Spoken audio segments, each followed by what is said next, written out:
Alhamdulillahilladzi nahmaduhu wa nasta'inuhu wa nastaghfir wa na'udzu billahi min syururi anfusina wa sayyiati a'malina may yahdillahu fala mudhillalah wa may yudlil fala hadiyalah. Ashhadu an la ilaha illallah wahdahu la syarika lah wa ashhadu anna Muhammadan abduhu wa rasuluh. Allahumma fasalli wa sallim wa barik ala hadan nabiyil karim sayyidina wa maulana Muhammadin wa ala alihi wa sahbihi wa man tabi'ahum bi ihsanin ila yaumiddin. Fa ya ayyuhal muslimun al hadirun usikum wa iyaya bi taqwallah wa ta'atihi la'allakum tuflihun. Faqala Allah ta'ala fil Qur'anil Karim wa huwa asdaqul qailin. A'udzu billahi minasy syaithanir rajim. Ya ayyuhalladzina amanu taqullaha haqqa tuqatih wa la tamutunna illa wa antum muslimun. Shadaqallahul aliyyul azim. Kaum muslimin, saudara-saudara jamaah Jum'ah yang berbahagia, alhamdulillah kita memuji dan bersyukur kehadirat Allah Subhanahu wa taala. Hari ini kita dipilih oleh Allah Subhanahu wa taala sedikit di antara banyak orang yang sudah ada di masjid sebelum khutbah dimulai. Karena banyak saudara-saudara kita nanti khutbah kedua baru bergegas, padahal Allah berfirman di dalam Al-Quran, A'udzu billahi minasyaitonir rajim. Ya ayyuhalladzina amanu, wahai orang-orang yang beriman, idza nudiya lis-sholati mi yaumil jumu'ah, apabila telah dikumandangkan panggilan pada hari Jumat, fas'au ila zikrillah. Kata-kata fas'au ila zikrillah, bersegeralah mengingat Allah. Dan tidak cukup dengan disuruh bersegera, Allah tegaskan lagi, fas'au ila dzikrillah wa dzarul bai', dan tinggalkan urusan dunia. Kenapa al-bai' yang ditulis jual beli? Semua pekerjaan yang dalam akal kita sayang kalau ditinggalkan itu adalah al-bai', dan itu disuruh tinggalkan oleh Allah. Yang menurut para ulama, keterangan ayatnya larangan jual beli, disuruh kita tinggalkan jual beli ketika panggilan sholat Jumat berlangsung. Artinya semua kegiatan yang dilakukan ketika khutbah Jumat sudah berlangsung, berapapun keuntungannya, dicabut berkahnya oleh Allah Subhanahu wa taala. Maka perlu diingatkan para pejabat, jangan coba-coba tanda tangan surat ketika azan sholat Jumat sudah berlangsung, karena hasil dari tanda tangan itu kalau untuk masyarakat hilang berkahnya. Begitu pentingnya kita hadir lebih awal memenuhi panggilan Allah. Jangan menerima ketika ada orang yang mau bayar di saat khutbah Jumat sudah berlangsung, karena hilang berkahnya. Padahal yang dicari dalam hidup ini adalah berkah.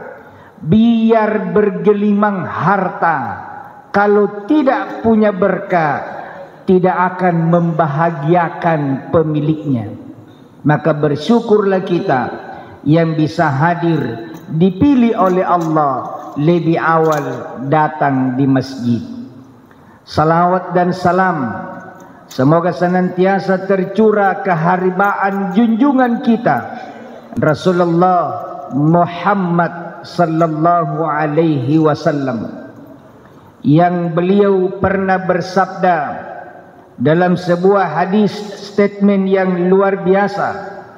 Kata beliau, hampir saya menyuruh Abu Bakar memimpin solat, kemudian saya akan keliling membakar rumah orang-orang Islam yang tidak hadir di masjid. Sepakat juga ulama hadis bahwa hadis ini berkaitan dengan solat Jumat. Jamaah Jumat yang berbahagia, mari kita senantiasa meningkatkan keimanan dan ketakwaan kita kepada Allah. Karena hanya dengan modal iman dan takwalah yang akan bisa menyelamatkan kita selamat di dunia dan kelak nanti selamat di yaumil qiyamah. Wa tazawwadu fa inna khairaz zadit taqwa.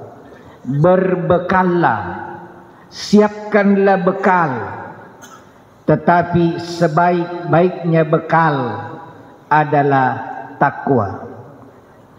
Jamaah Jumat yang dimuliakan Allah, pada khutbah yang singkat ini saya mengutip satu hadis Nabi yang sangat mulia. Beliau bersabda, khairun nas anfa'uhum linnas. Sebaik-baik manusia atau manusia yang terbaik adalah yang paling bermanfaat kepada sesama manusia. Di awal disinggung tentang takwa, maka takwa tidak cukup dengan ritual ibadah individual, tapi juga harus dengan ibadah sosial. Maka kita tidak cukup dengan sujud saja. Salat tidak akan selesai dengan sujud, tapi nanti sempurna kalau diakhiri dengan assalamu alaikum ke kanan dan assalamu alaikum ke kiri. Apa artinya? Manusia yang baik adalah yang hubungannya dengan Allah sempurna, tapi juga peduli kepada saudara-saudaranya yang ada di sekitarnya. Bahkan dalam satu keterangan yang lain Nabi bersabda, siapa yang mengurusi urusan saudaranya, siapa yang membantu memudahkan urusan saudaranya, siapa yang meluangkan waktu untuk membantu sesamanya, itu lebih mulia di sisi Allah daripada iktikaf di masjid 2 bulan lamanya. Apakah iktikaf itu tidak baik? Baik. Tapi jangan sampai kita melupakan orang-orang yang ada di sekitar kita. Pantas kata Nabi, khairun nas anfa'uhum linnas. Sebaik-baik kalian, sebaik-baik manusia adalah yang paling bermanfaat kepada sesamanya.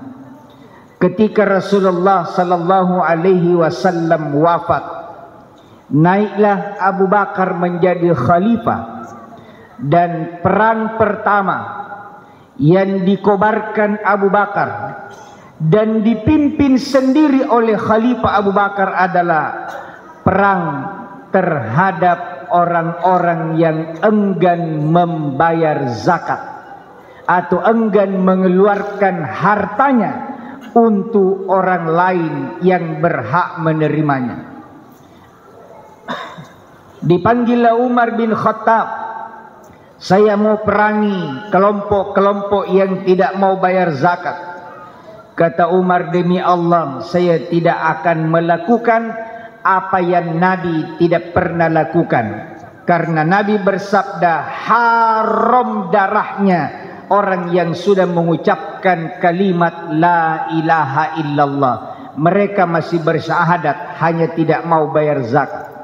Lalu Abu Bakar dengan suara yang lebih keras berkata, demi Allah saya akan perangi dimanapun mereka berada orang-orang yang mencoba memisahkan solat dengan zakat, rukun Islam yang tidak pernah terpisahkan. Lalu Umar berkata, kalau begitu saya yang pimpin perang. Apa maknanya? Kalau hanya sujud kepada Allah tapi enggan berbagi, enggan membantu sesama, maka sesungguhnya kita bukanlah khairun nas, bukanlah manusia yang terbaik. Karena itu tidak boleh kita nyenyak tidur dan merasa aman di rumah yang mewah. Tapi pikir dan lihat-lihatlah warga yang ada di sekitar kita. Kenapa kita perlu saling membantu? Atau yang dalam bahasa kerennya kolaborasi. Karena ternyata tidak ada satupun rezeki yang bisa sampai kepada kita tanpa melalui orang lain. Sehebat apapun kita ibadah, sekuat apapun kita berdoa, sehebat apapun zikir kita, tidak ada rezeki yang jatuh dari atap rumah langsung ke kamar kita. Tidak ada rezeki yang jatuh dari langit tertulis nama kita. Tidak ada. Rezeki itu wajib melalui orang lain yang kita tidak tahu siapa itu orang lain. Bahkan boleh jadi rezeki yang kita dapat banyak berasal dari tangan orang-orang yang kita benci, atau orang-orang yang kita hina, atau orang-orang yang kita pandang enteng, kita tidak tahu. Karena itu urusan membantu sesama tidak boleh memilih-milih. Karena kita tidak tahu, jangan-jangan justru rezeki saya berasal dari dia, jangan-jangan melalui tangan dia. Maka mari kita berbagi. Urusan berbagi ini yang perlu diperbaiki. Kalau sifat kedermawanan, kalau semangat bersedekah umat Islam Indonesia tidak perlu diragukan. Karena menurut data Bank Dunia, negara paling dermawan, terbanyak urutan kedua paling dermawan di dunia adalah orang Indonesia. Jangankan orang miskin, orang pura-pura miskin pun itu bisa kaya kalau dia betah berdiri di pinggir jalan di lampu merah. Kami telusuri dari Basnas, itu peminta-minta di lampu merah paling tidak biasa mendapatkan 200 sampai 500 ribu satu hari. Bisa mendapatkan 6 juta sampai 15 juta satu bulan. Dari mana uang itu dia dapatkan? Dari orang-orang yang belum lunas cicilan motornya, dari orang-orang yang belum lunas rumahnya. Tapi sifat dermawannya orang Indonesia tidak diragukan. Karena itu mari kita perbaiki. Sifat dermawannya diteruskan, tapi arahkanlah sedekah kita bukan cuma berguna saja, tapi bermanfaat. Kesalahan yang kedua, kadang-kadang kita berbagi tidak bermanfaat maksimal apa yang kita sedekahkan. yang sering kita lakukan adalah kalau ingin bersedekah, jumlah sedekah yang mau dikeluarkan sudah dihitung adalah 2 juta. Maka minimal ada 20 orang sampai 40 orang yang dia kasih, masing-masing 50.000 atau 100.000, bahkan anak kecil 20.000. Makanya menjelang Idul Fitri biasanya orang ramai tukar uang baru di bank. Untuk apa? Untuk bagi-bagi uang kecil. Ini baik tapi tidak tepat. Ini berguna tapi tidak bermanfaat. Daripada 20 orang kita kasih masing-masing 50.000, tidak banyak gunanya. Beli rokok sebungkus sudah habis. Lebih bagus 2 orang saja yang kita kasih 1 juta. Cari yang pagade, yang isi gadenya sudah berkurang karena tidak kuat bayar rentenir. Lalu kita isi gadenya dengan modal 1 juta yang kita mau sedekahkan kepada 10 orang. Cukup 1 orang. Bukan cicilan, bukan pinjaman, tapi memang diniatkan sedekah. Bisiki sedikit saja syarat, Pak, 3 subuh berturut-turut saya tidak dapat kita di masjid, saya ambil kembali isi gade yang saya sudah kasih. Itu akan membuat masjid penuh solat subuh. Dan ada rahasia tersembunyi. Kalau masjid dipenuhi solat berjamaah apalagi subuh, Allah menurunkan berkahnya. Kalau Allah turunkan berkah di salah satu kampung di sebuah daerah, tidak usah dilarang orang berjudi, pelan-pelan hilang sendiri itu judi. Tidak usah dilarang orang mabuk-mabukan, pelan-pelan hilang sendiri. Kenapa? Allah turunkan berkah. Modal 1 juta, dakwah bilhal. Kalau ada 20 orang yang melakukan gerakan yang sama, ada 20 jamaah tetap yang baru, ada 20 orang terbebas dari utang rentenir, dan ada 20 orang yang tidak butuh lagi santunan tahun berikutnya. Inilah kata Nabi, khairun nas anfa'uhum linnas.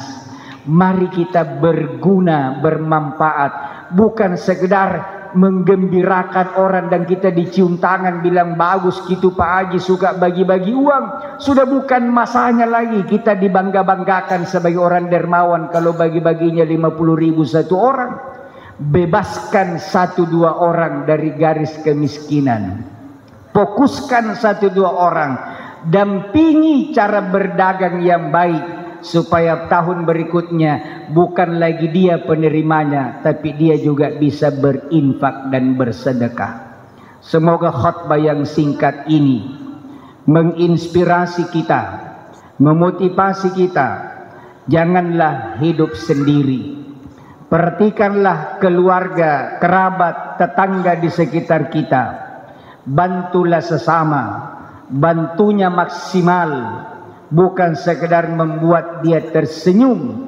Kalau perlu buatlah dia menangis terharu karena dia tidak menyangka akan dapat kucuran modal seperti itu.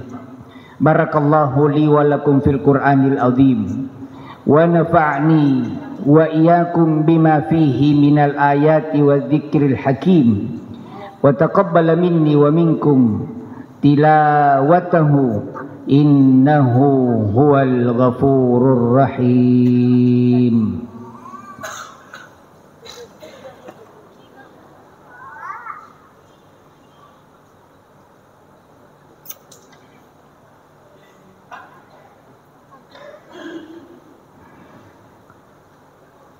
Alhamdulillah, alhamdulillahilladzi hamdan katsiran kama amar. Asyhadu an la ilaha illallah wahdahu la syarikalah wa asyhadu anna Muhammadan abduhu wa rasuluh. Allahumma fasalli wa sallim wa barik ala hadzal nabiyil karim sayyidina wa maulana Muhammadin وعلى آله وصحبه ومن تبعهم بإحسان إلى يوم الدين. فيا أيها المسلمون الحاضرون اتقوا الله حق تقاته ولا تموتن إلا وأنتم مسلمون. وقال تعالى إن الله وملائكته يصلون على النبي يا أيها الذين آمنوا صلوا عليه وسلموا تسليما. اللهم صل على سيدنا محمد وعلى آل سيدنا محمد كما صليت على سيدنا إبراهيم وعلى آل سيدنا إبراهيم وبارك على سيدنا محمد وعلى آل سيدنا محمد كما باركت على سيدنا إبراهيم وعلى آل سيدنا إبراهيم في العالمين إنك حميد مجيد. اللهم اغفر للمسلمين والمسلمات والمؤمنين والمؤمنات الأحياء منهم والأموات إنك سميع قريب مجيب الدعوات ويا قاضي الحاجات. ربنا اغفر لنا ولإخواننا الذين سبقونا بالإيمان ولا تجعل في قلوبنا غلا للذين آمنوا ربنا إنك رؤوف رحيم. ربنا ظلمنا أنفسنا وإن لم تغفر لنا وترحمنا لنكونن من الخاسرين.